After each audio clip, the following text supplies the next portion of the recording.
Hello amigos, this is David Casillas with Raices Vivas, and today we are with Xelena González and we're going to talk about the victory garden that she has.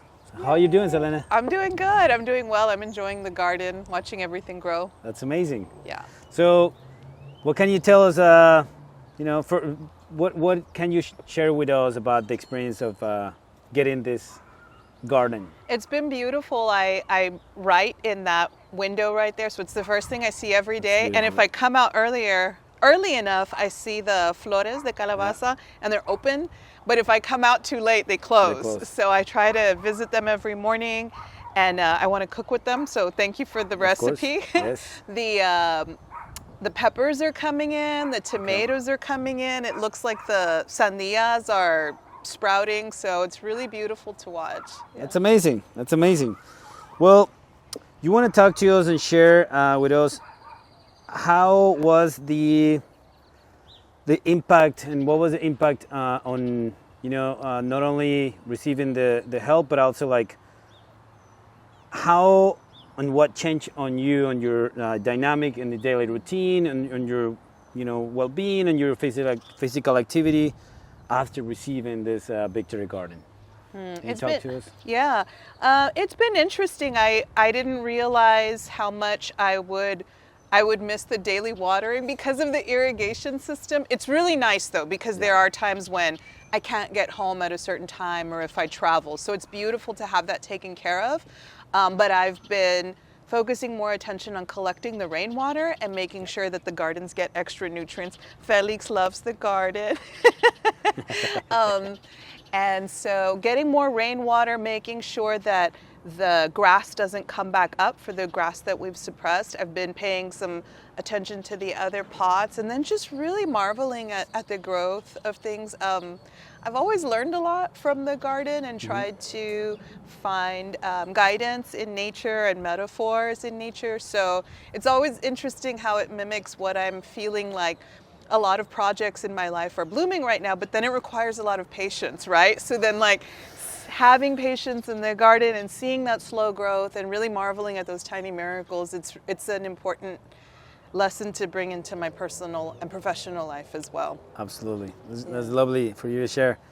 And have you been encountering more interactions with the neighbors or in the social media? Like how's the reaction of people that you know or that you don't know about this garden? Well, garden. Online and out and about, there's definitely a lot of people who want victory gardens.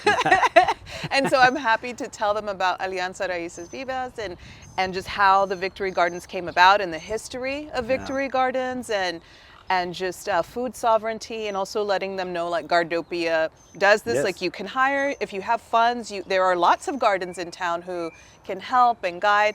So that's been interesting. The neighbors have definitely been interested. I have just the neighbors surrounding me are from 4 different cultures, and so that's been really interesting to see just that universal appeal of plant life, right? From fellow like Americans, Mexicanos, my black neighbor, my Palestinian neighbors, like everybody has their stories of like farming and culture within their families, and everybody just thinks it's amazing because it is. It is, and it becomes like you start sharing practices or beliefs and harvest and seeds, and it becomes this like basic human interaction of, hey, you have some food, I got this, let's trade either knowledge or something, and it's beautiful. It doesn't matter where are we from, what kind of a color we wear. It's like just we are humans. Yes, so absolutely. That's beautiful, and then it's only by growing food,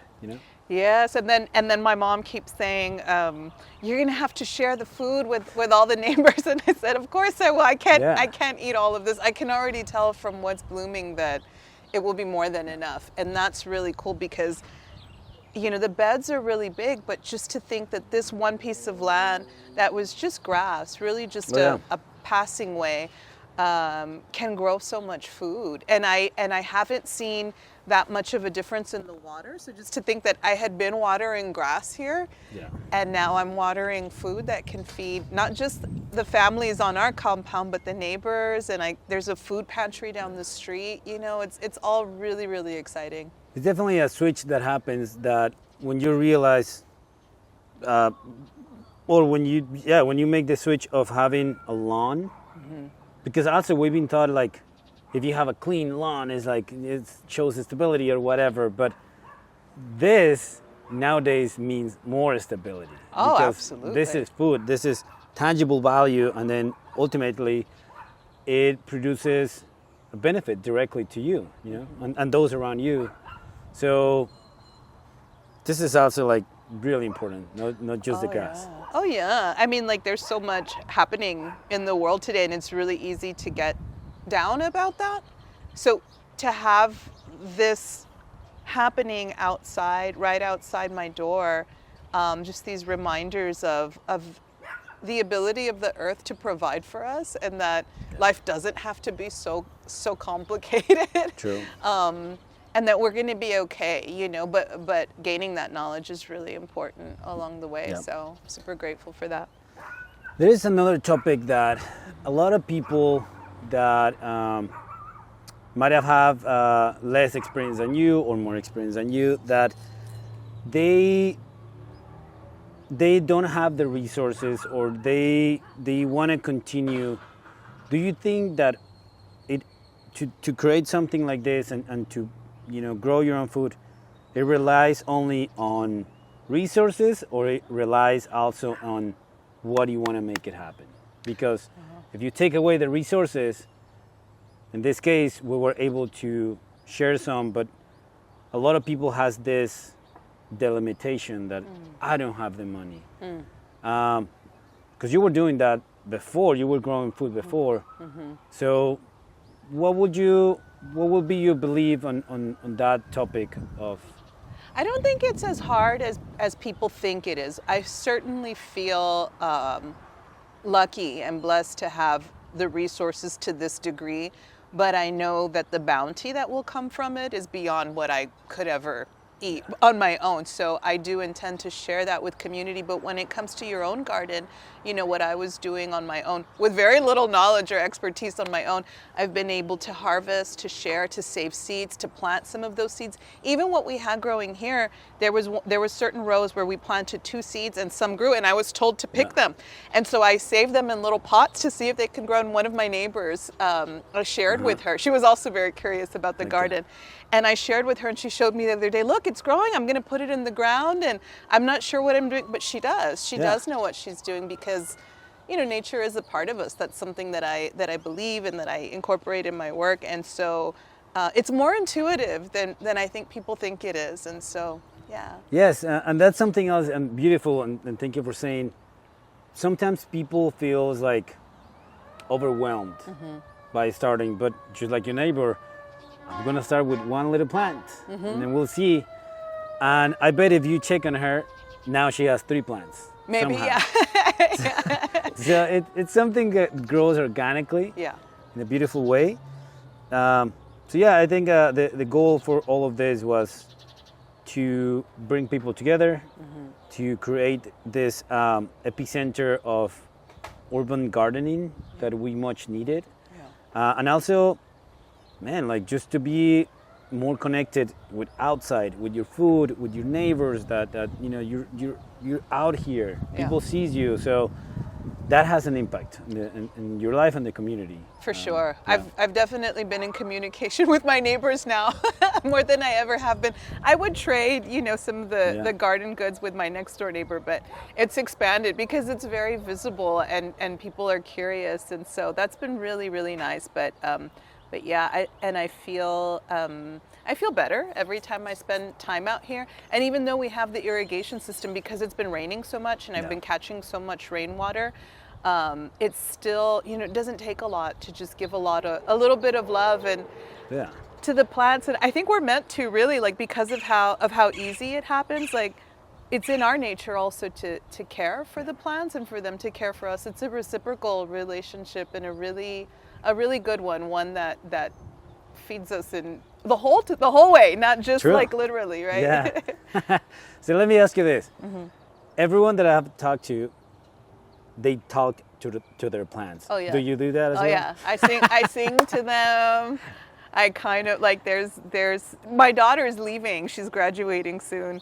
And so there's a part of me that feels a little sad about that. But then I come out here and I'm like, I'm not alone. Yeah, absolutely. I'm never alone. But yeah, I'll sing to them or just kind of flirt with them, tell them how pretty they are. And they are, and they need to hear that, as everyone out there. So then, what would be if you will have to share some, kind of thoughts with somebody that is thinking on starting a Victory Garden or who wants to reach out to us to develop a Victory Garden for them.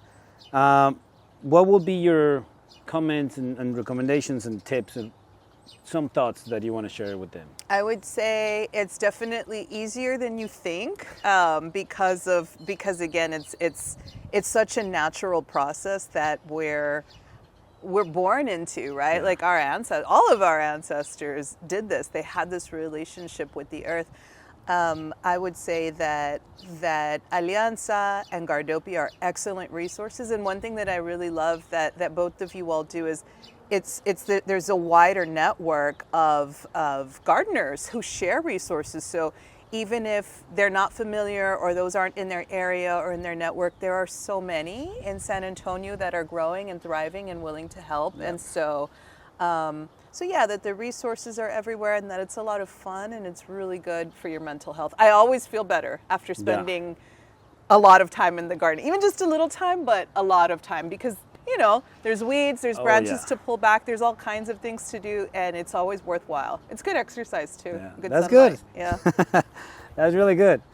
Well, is there any other thing that you want to share with us? Well, I can't wait for y'all to come back and maybe make a garden meal and to share with you all. I think that would be fun. I'll bring the meat. You put the vegetables. That sounds good. Yeah. Well, thank you so much, Xelena. We're really happy that you are part of this initiative, and we're looking forward to grow, and especially with people like you that has not only an impact in the community, but you being an educator, you know that this is important. Oh yeah, for sure. So we're really happy that you're part of us, and then you are the OG and the Victory Gardens initiative. Really? I didn't know that. So it's 5 of you guys, and then this is it. 5 of you are the OG. So. Oh, I see. Yes. Yeah. I'm excited about that. Yes. Thank so you. We're really happy. Thank you so much for having us in your home and your garden, and keep growing. Thank you. Thank you so much. Awesome.